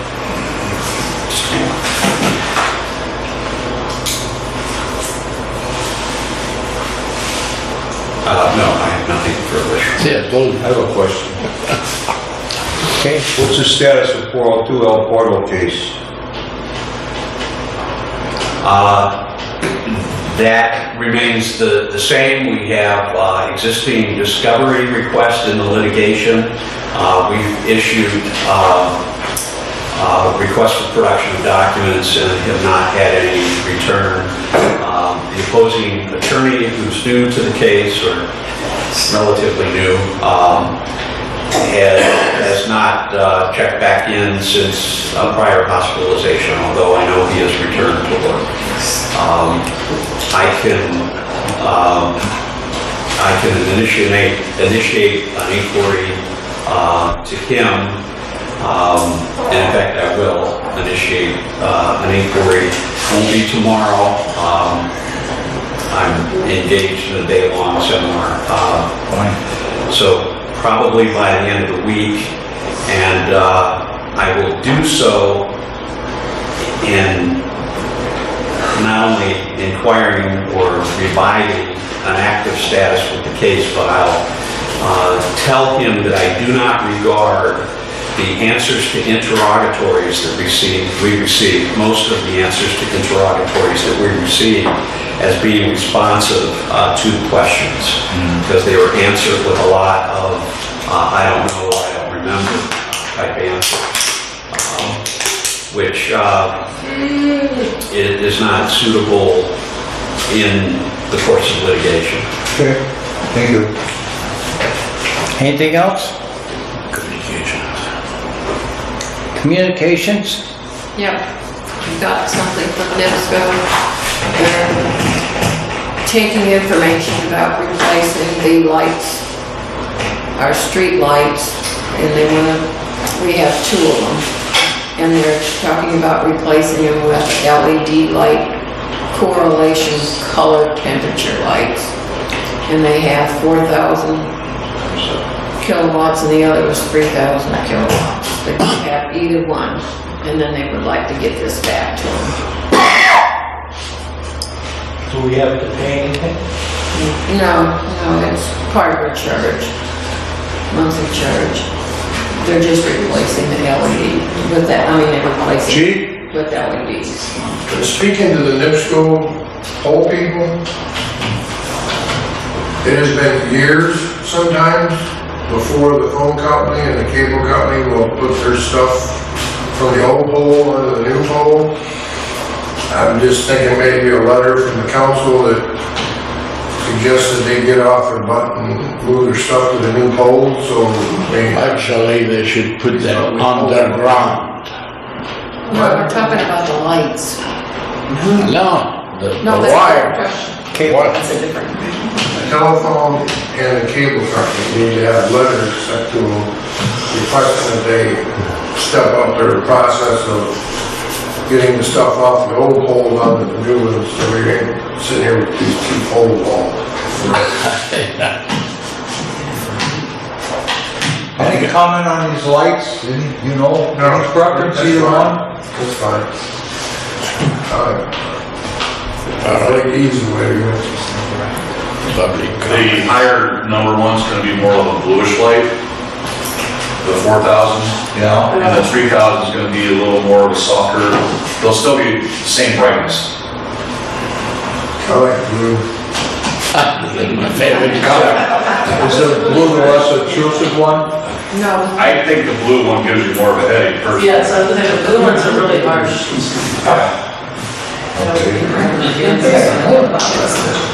So, white's preferable? I know they're giving us a choice. Yeah, they yes, they're are. giving us a choice, I just read it. 4,000 or 3,000. What costs the most? Nothing to us. No, I mean, in terms of, LED is cheaper. Yeah. I have no idea. It's the same. it's the same? It's the same. I called, One gives Steve a headache, he goes to Syracuse, we don't care what you What did you say? I could not hear what you said. I said the blue ones give Steve a headache, Steve goes to Syracuse, so we don't really care what you Yeah, but I was told that the 3,000 is a softer light. Harsh LEDs are really harsh, The 4, those are really harsh and, yeah, I haven't seen them, I don't know. You ever see those headlights come at you at night? Yeah. Yeah, those are the nasty blue ones. yeah. Okay. All right, they make street. I recommend the white light. Okay, we'll go with the 3,000 then. I don't think we need to have any more discussion on this. Right, okay.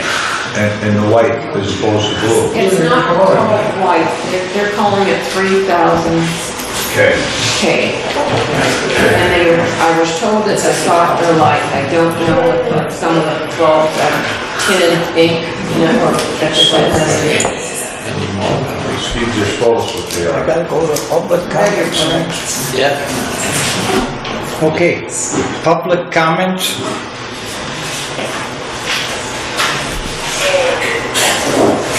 I would like to direct it to each individual council person,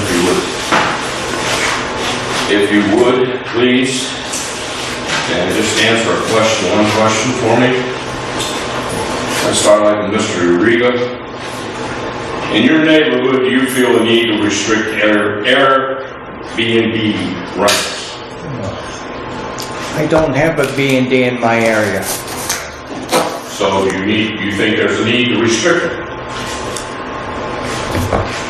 According to Mr. Gunning, there's no way to restrict them. Okay. I'm sorry. Taking the law in effect, taking to the law, Indiana's law in effect, there's other things that we can do. Okay. So what is your true opinion of the Airbnb? Since it doesn't affect you, do you think it will affect you? As far as I've known, I've been out here 52 years. People have rented houses all 52 years, and then they decided they wanted to buy out here. Now, renting on a house for a weekend is the same thing that they've been doing all along. It's just that they're calling them B&Ds now. No, but they don't run them just for weekends. They run them for one night. Okay. And weekends, and 3 days. And they do not restrict them to the amount of people they have in the bedrooms. What they're doing is they're going against the rules, and they're going against the rules in the nighttime so that you can't reinforce it by calling the police. By the time you get around to call the police, it's already happened. I can give you 3 instances. I am bordered, like 2 on my south side, or north side, and 1 on my south side. Okay. There's 3 instances that have gone so far, and I won't go into them. I'd like to know, let me go on with Mr. Ballard. What's your feeling on that? Go ahead. Well, I'm of 2 minds about it, okay? I understand your problem, but on the other hand, I don't want to restrict people from renting their property. This is renting for one night or weekends where they're really I have nothing against rentals. Right. I have nothing against rentals if the person has enough financially involved in the stay. It's when they pay $100 or whatever it is a night, or $75 or whatever it is a night, to party and then to leave. This is bringing in our rentals have never before, and if we ever had rental people come in here to party only. With these Airbnbs, this is what it's involving, is they're coming in here, and in fact, anybody that's putting a house up for sale right now, that's all they're asking for, is they want a low price so they can rent it. That's gonna change this whole town. It will change it. Alex, what's your thought on that?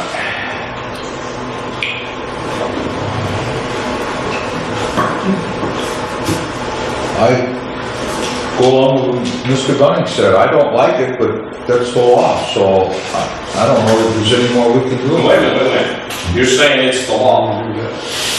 Mr. Gunning quoted the law. The Indiana Assembly said they can do what they can. We, as a town, can put some restrictions on it. Mr. Gunning, you want to answer this, please? Mr. Chairman, yes, you're correct. And what I said previously was you cannot prohibit it. And the example that I gave was the town of Ogden Dunes. They have language in their zoning ordinance that defines the residential district and the business use for rental properties. And that was prohibited pre the state's prohibition and limitation. And I've said that there's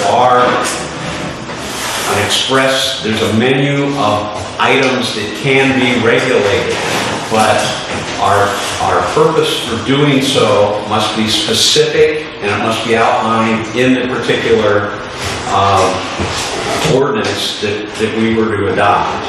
And I gave you the citation to Indiana Code 36-1-24-10, which spells out what those limitations are.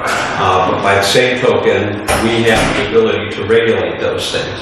Now, some of those things that are listed there are already the subject of existing ordinances or state laws. So we do have some, but it's limited, and I think one of the concerns that you're raising is that because it's short-term rental, Absolutely.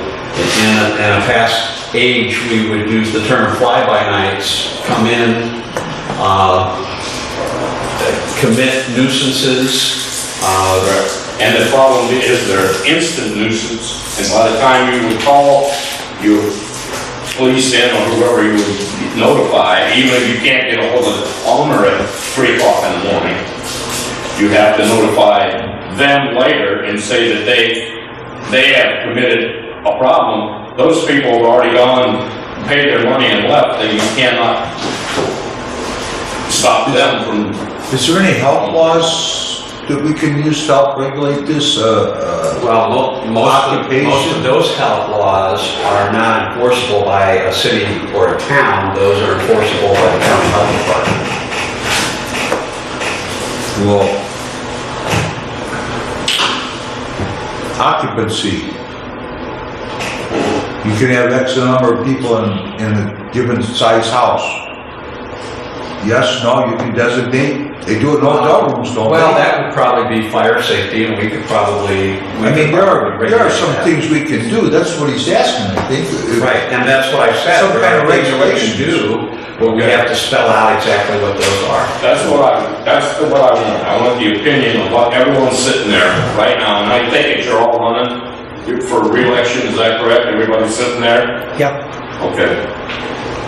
Your opinion, Mr. Uribe, is no go, you don't care, correct? Is that what I'm hearing? No, what I'm telling you is Mr. Gunning had spelled out the rules. And if we don't make those rules and enforce them, that's the problem, enforcing it.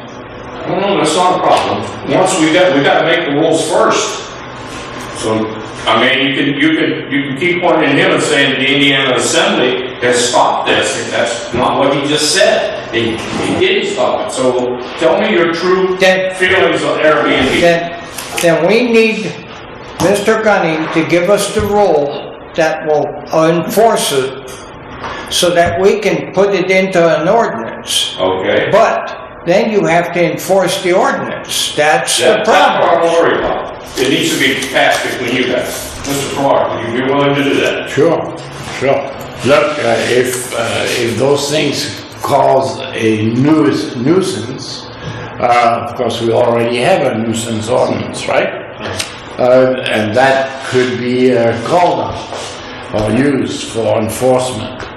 But I understand where you stand, and if I were in your shoes and had some people coming for a weekend and staying up until 3 o'clock playing loud music, I'm going to make one more statement. The neighbor behind me is from Chicago.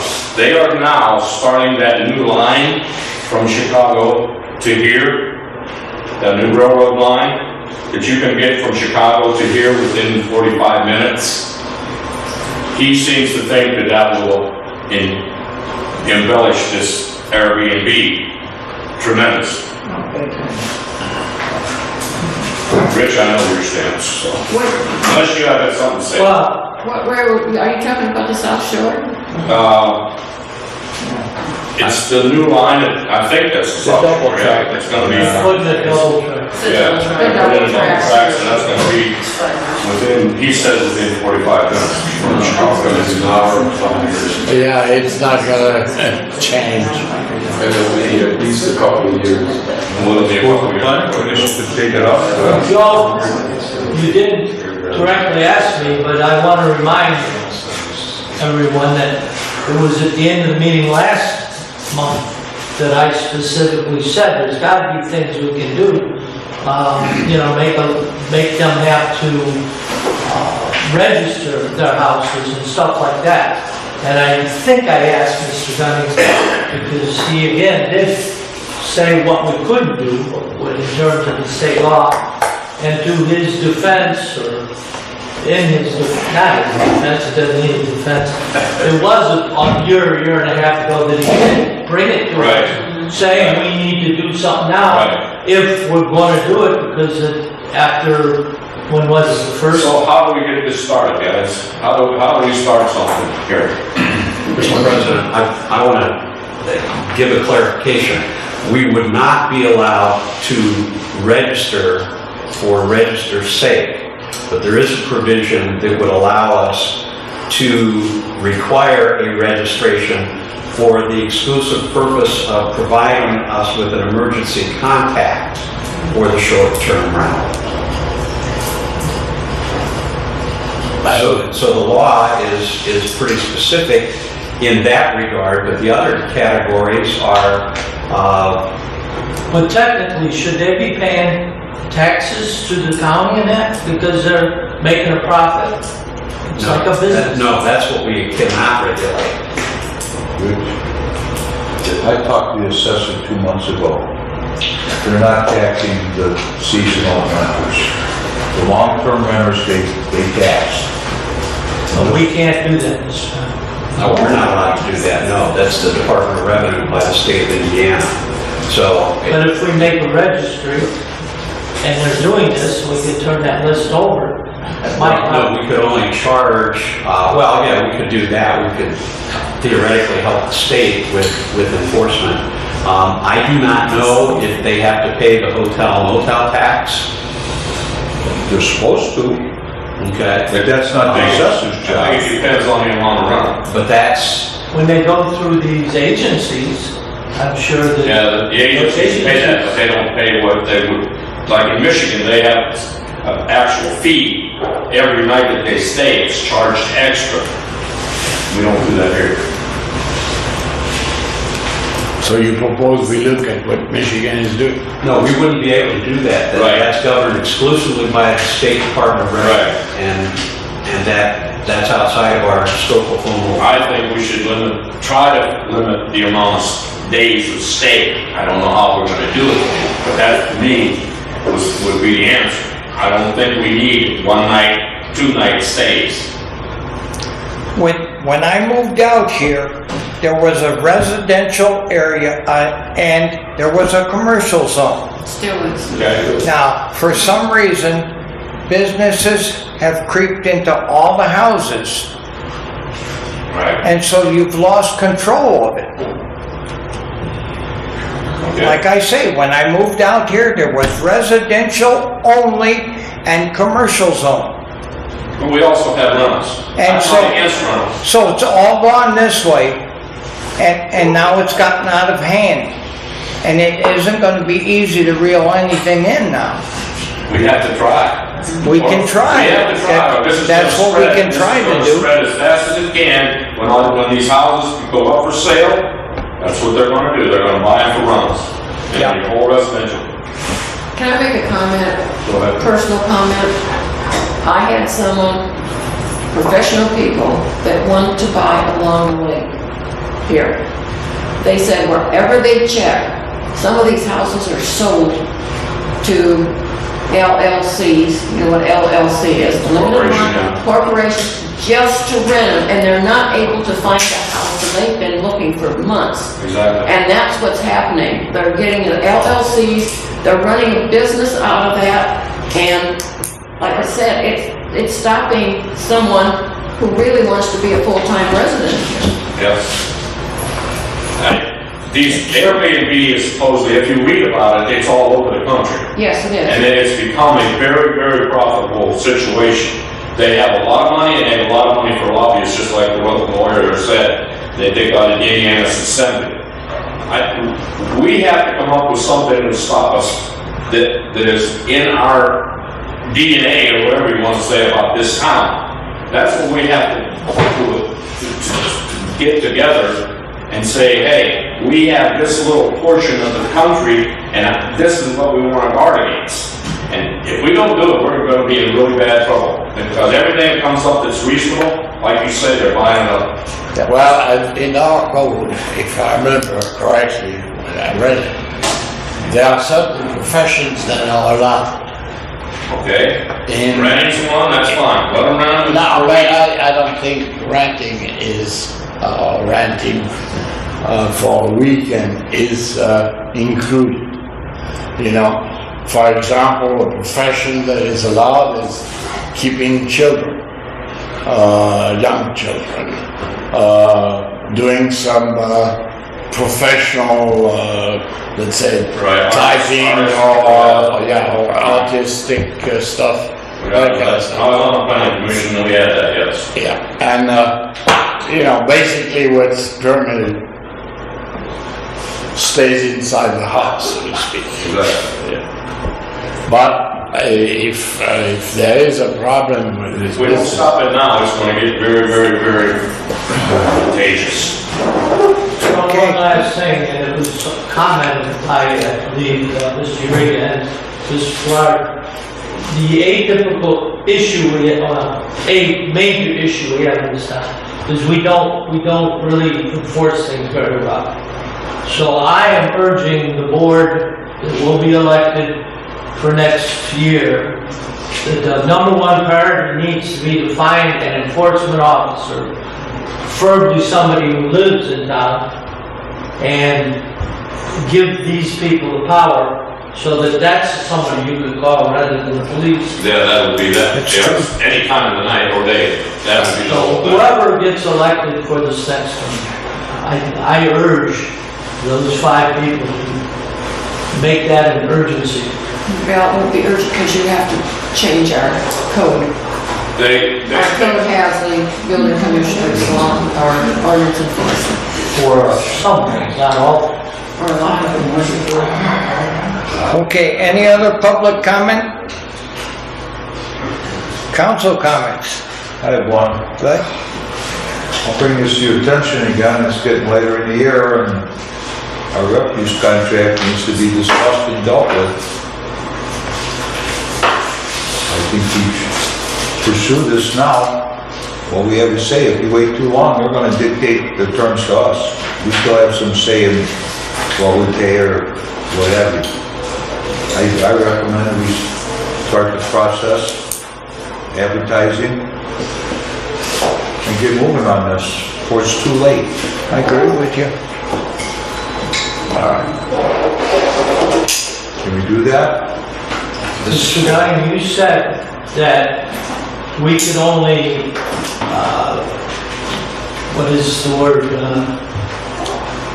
redo the old contract 2 times, the way it's worded? I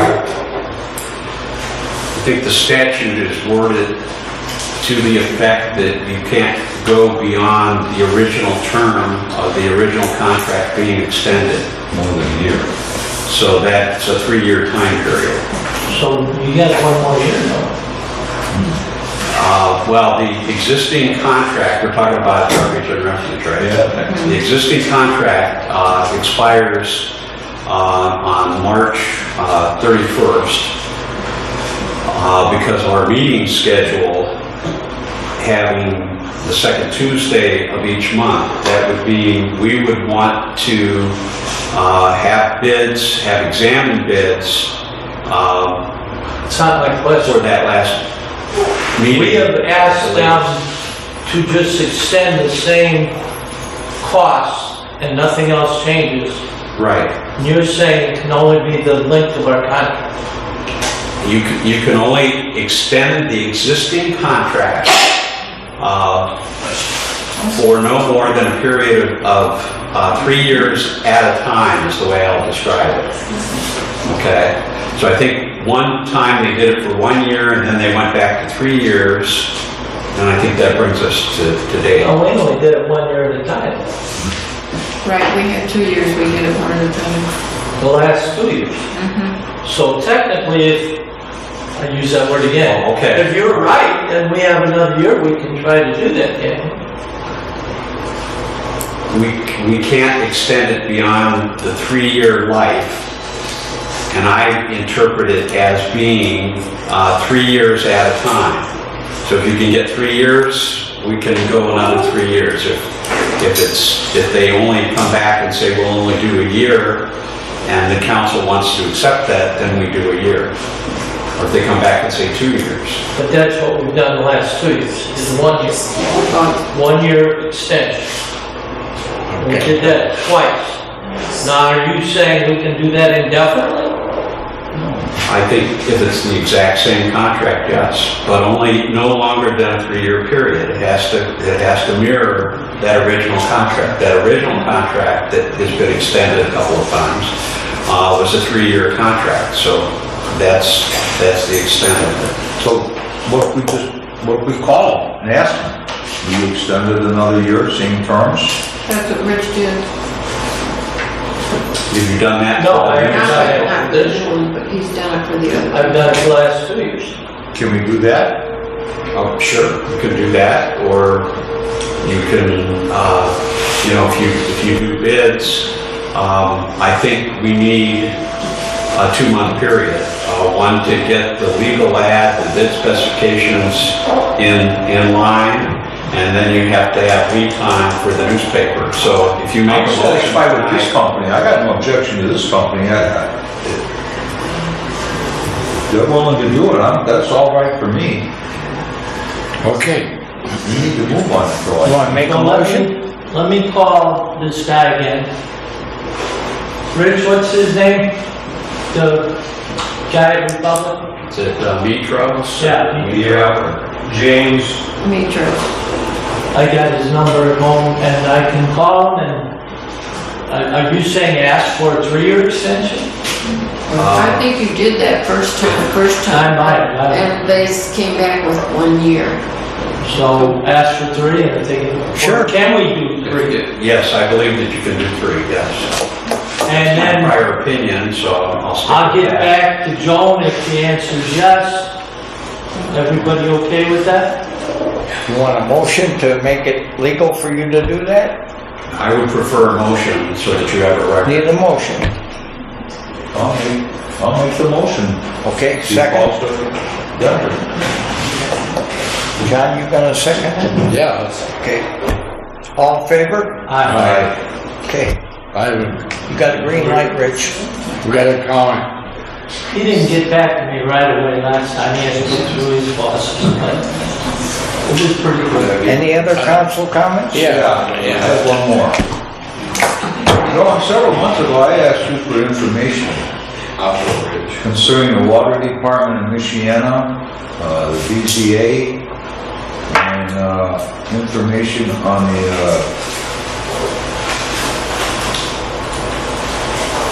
building fund, the non-return fund.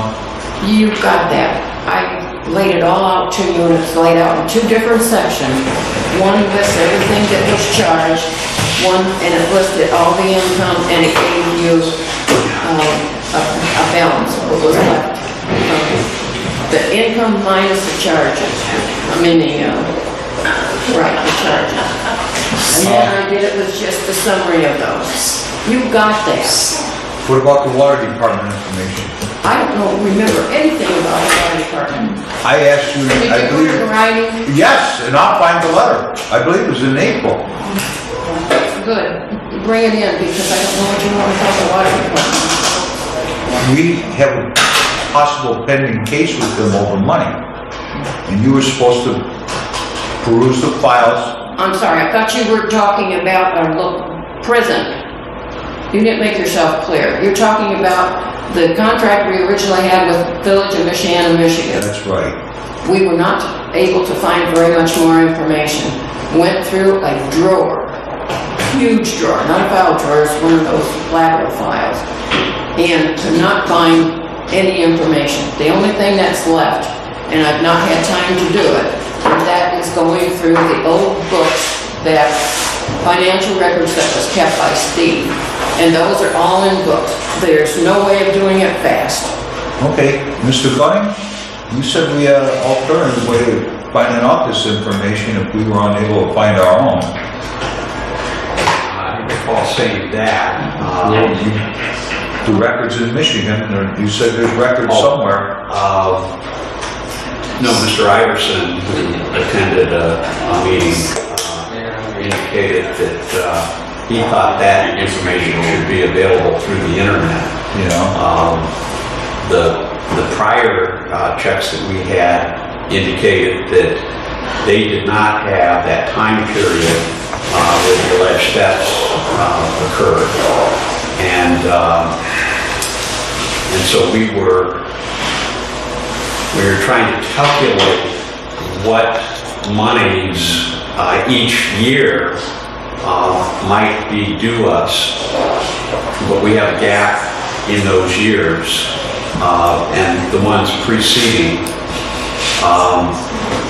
I have not made any new check of what's, posted or not posted. is this worth pursuing or not?